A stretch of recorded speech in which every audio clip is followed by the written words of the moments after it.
Police ने हमें भीड़ के हवाले किया। 800 से 1000 लोग भीड़ में शामिल थे। उन्होंने हमें निर्वस्त्र कर परेड कराई। उस भीड़ में शामिल कुछ लोगों को मैं पहचानती हूँ। उनमें से एक मेरे भाई का दोस्त था।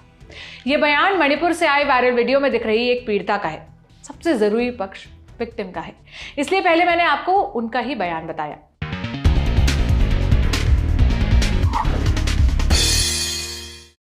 अब बात उस वायरल वीडियो से शुरू करते हैं, जो लगभग सोशल मीडिया इस्तेमाल करने वाले हर शख्स ने देख लिया होगा। इस घटना से दो चीजें एकदम स्पष्ट है। सबसे पहली, पावर फेलियर। इंडियन एक्सप्रेस की सुकृता बरुआ से बात करते हुए विक्टिम ने बताया, 800 से 1000 लोगों की भीड़ ने हमारे गांव में हमला किया। उस वक्त पुलिस भी उनके साथ मौजूद थी। उन्होंने ही हमें घर से निकाला और गांव से थोड़ी दूर ले जाकर सड़क पर भीड़ के हवाले कर दिया।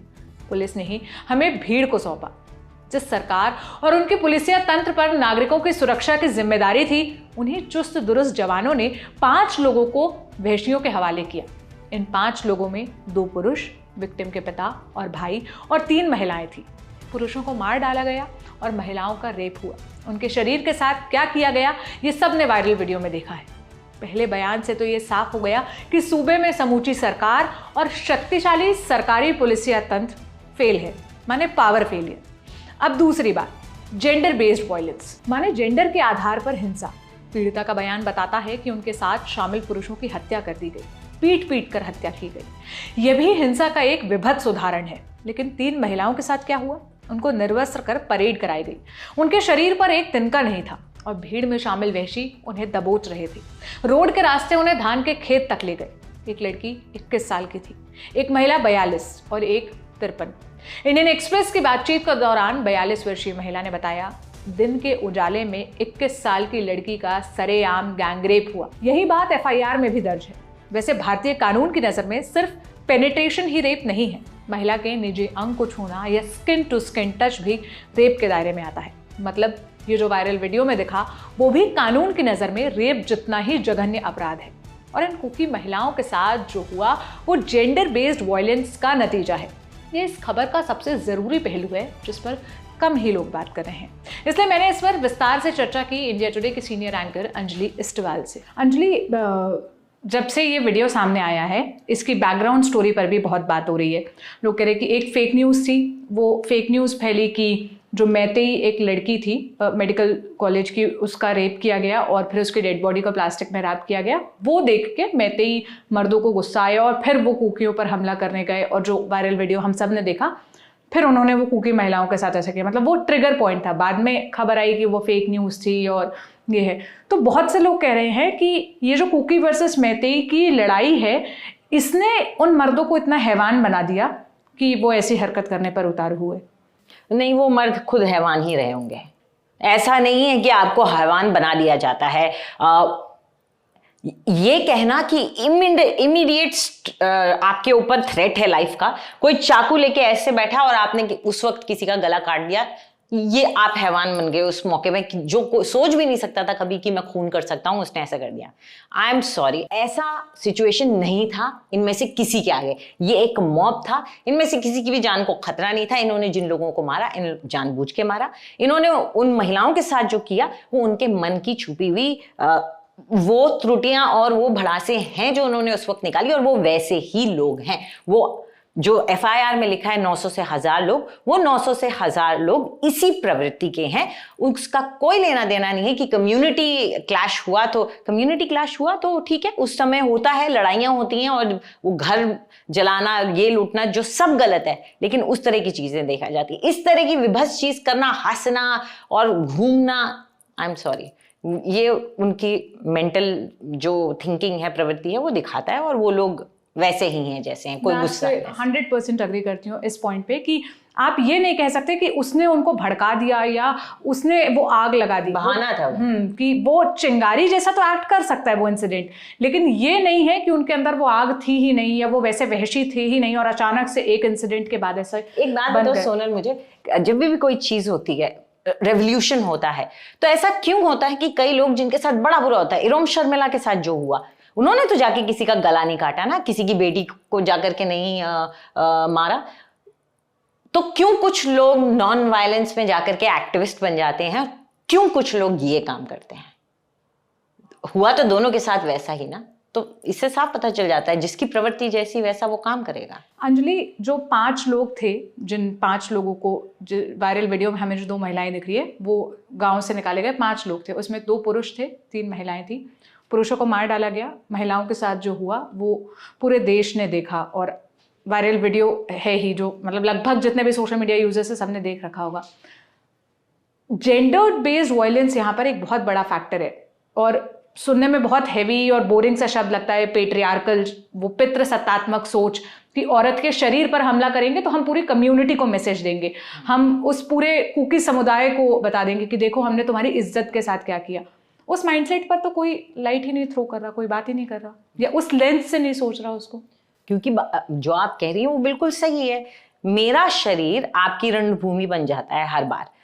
मैं महिला आपकी इज्जत हूं, मैं महिला आपकी बेइज्जती भी हूं, मैं ही आपकी पगड़ी भी बनूंगी और मैं ही आपकी जूती भी बनूंगी। क्यों? किस लिए? हर चीज को मुझसे जोड़ करके, एक महिला से जोड़ के क्यों देखा जाता है? नुकसान पहुंचाना है तो महिला को नुकसान पहुंचा दो। ये जो है ना, ये जो पुरानी बात कही जाती है, जर जोरू जमीन। आप जब जोरू को इन 2 इमोबाइल, इनएनिमेट, अजीवित चीजों के बीच में रख करके सेम दायरे में ला करके और सेम सतह पे रख देते ना, वहीं आपने महिला के साथ अत्याचार कर दिया है, और उसको सालों के लिए, सेंचुरीज के लिए उस जगह पे लाके रख दिया कि उसको उसी तरीके से जर जोरू जमीन, उन 2 तरीकों से उनके साथ जो किया जाता है, हड़पा जाता है, लिया जाता है, छीना जाता है, वही फिर महिला के साथ भी किया जाता है। और शायद वो इंसान समझा भी नहीं जाता, मतलब वो इक्वली ह्यूमन वाली जो बात है ना, वो फैक्टर ही मुझे बहुत मिसिंग सा लगता है कि आप तो एक जमीन के टुकड़े के बराबर ही है। और वो कैसे आपके लिए प्लेजर की चीज या नुकसान मतलब ये बात बोल बोल के अब मुझे ऐसा लगता है कि कितनी बार हम दोहरा चुके हैं और हम रिपीटेटिव बातें कर रहे हैं कि चाहे वॉर हो, चाहे कोई कम्युनल वायलेंस हो, कोई भी लड़ाई हो, उसमें औरतों को कैसे टूल बनाया जाता है। और वो रशिया यूक्रेन वॉर हुआ था, हमने तब भी यही बात की थी। आज जब मणिपुर में कुकी वर्सेस मैतेई चल रहा है, तब भी हम यही बात कर रहे हैं। और दुख की बात ये है कि हाँ, ये बात अब चलिए कम से कम हो तो रही है। पिछले इतने वक्त से ये हो रहा था, और ऐसा नहीं है कि पता नहीं था। वहां पे लोकल मीडिया को पता था, वहां जो केसेस दर्ज हो रहे थे वहां सबको पता था, तो मुख्यमंत्री साहब को भी पता था, सरकार और प्रशासन को भी पता था, लेकिन कर कोई कुछ नहीं रहा है। और इसमें मैं कहना चाहूंगी कि कहीं ना कहीं गलती वहां के समुदायों की महिलाओं की भी है, क्योंकि आज मुझे उनकी आवाज सुनाई नहीं दे रही है। मुझे मैती महिलाओं की आवाज अपनी बहनों के साथ, जो कुकी बहनें उनके साथ खड़ी हुई, नहीं सुनाई दे रही है, और ये गलत है। आपको कहीं ना कहीं अपने समुदाय के इस जो मोह है उससे ऊपर उठना होगा, और ये सोचना होगा कि किसी भी महिला के साथ अगर ऐसा हुआ है तो क्या आप ये बर्दाश्त करना चाहेंगी एक महिला होते हुए। और मैंने कई ऐसे ट्वीट भी देखे जिसमें ये बात कही जा रही थी अंजलि, कि महिलाओं को अगर आप ढाल बनाओगे आर्मी को रोकने के लिए या किसी भी काम के लिए, तो फिर महिलाएं ही उसका रिप्लिकेशन झेलेंगी। ऐसे न जाने कितने ट्वीट है, और ठीक ठाक बुद्धिजीवियों के, जिनको सो कॉल्ड इंटेलेक्ट, पढ़ा लिखा माना जाता है, वो भी ऐसी ही बातें कर रहे हैं। ये सोचकर ना मुझे हमेशा हंसी आती है कि जैसे कहते हैं ना, बच्चों और महिलाओं को एक कैटेगरी में रखा जाता है कि बच्चों का तो बेचारों का छोटे होते, कोई ओपिनियन नहीं होता, ऐसे ही महिलाओं का भी कोई ओपिनियन नहीं होता, उनको तो बस इस्तेमाल कर लिया जाता है। उनके समुदाय के पुरुष उनको ढाल बना के इस्तेमाल कर रहे हैं, इसलिए उनके साथ ऐसा हो रहा है। और ये मेरे ख्याल से कहीं ना कहीं ढाल की तरह उनका इस्तेमाल किया जाना, ये मणिपुरी महिला की एक बेइज्जती भी होगी, जो बाहर के लोग, हम जैसे लोग शायद अगर सोचते हैं तो ऐसा नहीं है, क्योंकि मणिपुर महिला जो है वो बहुत ही सशक्त है। वहाँ पर जो एल्डर्स होती हैं, वहाँ की मेट्रीलिनियन सोसाइटी नहीं है। ऐसा नहीं है कि वहाँ पे आप अपनी लीनियज को ट्रेस करें महिला अपनी माँ के थ्रू, ऐसा नहीं है जैसे कि केरला में नायर कम्युनिटी के होता है या कई नॉर्थ ईस्टर्न ट्राइब्स के होते हैं। लेकिन वहाँ पे प्रॉपर्टी राइट्स बहुत लंबे वक्त से महिलाओं के पास, जब भारत के दूसरे देशों इलाकों में नहीं रहे हैं। साथ ही वहाँ की महिलाएं जो है वो बहुत उनका उग्र रूप भी देखने को मिला है। एक वक्त था जब 70 के दशक में बहुत ज़्यादा वहाँ पे ड्रग्स फैल गई थी, तो यूथ जो था वो उसके शिकंजे में था। तो महिलाएं वहाँ पर एकजुट हुई और उन्होंने इसके खिलाफ पूरा मोर्चा चलाया, और उनको मीरा पेबी के नाम से जाना जाता था। कहीं ना कहीं वहां की महिलाएं बहुत सशक्त और स्ट्रांग हैं, और यही वजह है कि आज मीरा पैबी जैसी ऑर्गेनाइजेशंस अगर चुप बैठी हैं इस मुद्दे पर, जिनको हम लोगों ने, मीडिया ने खूब चढ़ाया है, खूब उनकी वाहवाही की है, बहुत बड़ाई की है, आज अगर वो नहीं बोल रही हैं, और मैती समाज की ज्यादातर, क्योंकि उसके अंदर रिप्रेजेंटेशन होती है, और वो चुप बैठी हैं, तो सवाल उनसे पूछा जाना चाहिए। बाकी आप ये मत सोचिए कि महिला को ढाल बना दिया तो उसको उसका रेपरकशन भी देखना पड़ेगा। इस तरह की सोच ना फिर ये दिखाती है कि आप महिला को कुछ समझते नहीं जो आप कह रहे हैं। और एक आखिरी कमेंट अंजलि, जो जस्ट अभी आने से पहले, इस डिस्कशन से पहले मैं फ़ोन चला रही थी तो मैंने देखा किसी का ट्वीट जो हर बार आता है कि teach your girls self defence, उन्हें सशक्त करिए, कोई और नहीं आएगा उन्हें बचाने, लड़कियों को बताइए कि वो अपना कैसे सिक्योरिटी रखें। हाँ, तो पूरे दुनिया में एक काम करते हैं, आर्मी बना देते हैं औरतों की, हर देश में सब बस सेल्फ डिफेंस सीखते रहे, फिर बाद में पता है क्या बोलेंगे लोग, फिर कहेंगे अब ये विमेन एग्रेसिव हो गई हैं, अब ये पीट रही हैं लोगों को। ये कोई सोल्यूशन नहीं है। क्या आप अपने लड़कों को बोलते हैं सेल्फ डिफेंस सीखिए, बाहर रात को जाएगा तो तेरे साथ कुछ बुरा हो सकता है, डर के चला कर, घर टाइम पे आ जा? नहीं, समाज ऐसा बनाए कि हमें ना लड़के के लिए ये कहना पड़े, ना लड़की के लिए कहना पड़े। और इस इंसिडेंट के बाद शायद ही कोई इस डायरेक्शन में बोल रहा होगा कि आप अगर एक लड़के हैं तो आप सोचिए कि अगर आप उस भीड़ का हिस्सा होते, आप क्या कर रहे होते? आप उस भीड़ का साथ देते या स्टैंड लेकर बोलते कि नहीं ये मत करो, आप रोकने वालों में होते? ये सवाल खुद लड़कों को खुद से पूछना चाहिए, जो कोई उनको उस पॉइंट पे ला ही नहीं रहा कि आप खुद से तो क्वेश्चन करिए। ठीक है, आप शर्मिंदा हैं, सही बात है, वो वीडियो देख के हर कोई शर्मिंदा होगा, पर उसके आगे क्या करेक्टिव मेजर्स लेने की आप सोच रहे हैं?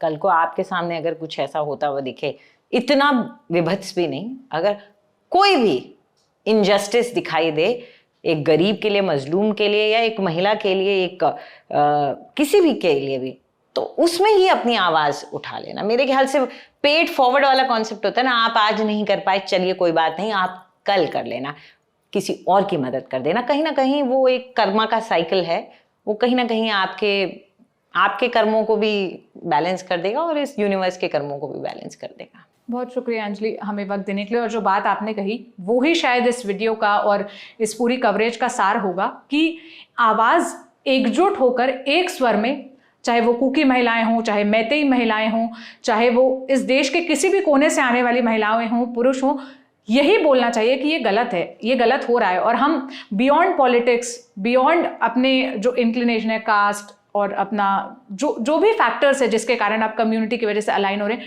वो सब हटे। इसीलिए हम उम्मीद करते हैं कि इस मैटर पे तो स्मृति ईरानी हो या प्रियंका गांधी हो, दोनों की तरफ से एक ही स्टेटमेंट आना चाहिए। बिल्कुल बिल्कुल। ये मणिपुर से आया एक वायरल वीडियो था। द प्रिंट की सोनल माथुर जब उस कैंप में पहुंची जहां विक्टिम्स थी, तो उन्होंने पाया कि कुकी समुदाय की कई लड़कियां और हैं जिनके साथ ऐसी घटना हुई, और ऐसे मैतेई समुदाय की भी बहुत सारी महिलाएं हैं, लेकिन उन्होंने रिपोर्ट नहीं कराई, इस डर से कि समाज में बात फैलेगी, उनकी आइडेंटिटी रिवील होगी। इसलिए अब इस बात का ख्याल आप रखें कि अगर आप तक वो वायरल वीडियो पहुंच गया है तो आप उसे आगे ना बढ़ाएं, ये हमारी गुजारिश है। बाकी आपकी इस मसले पर क्या राय है, इस बातचीत पर आप क्या कहना चाहते हैं, आप हमें कमेंट बॉक्स में बताइएगा। मेरा नाम है सोनल। ये ज़नाना रिपब्लिक का एपिसोड था जो हर शनिवार को द लेलन टॉप पर आता है। शुक्रिया।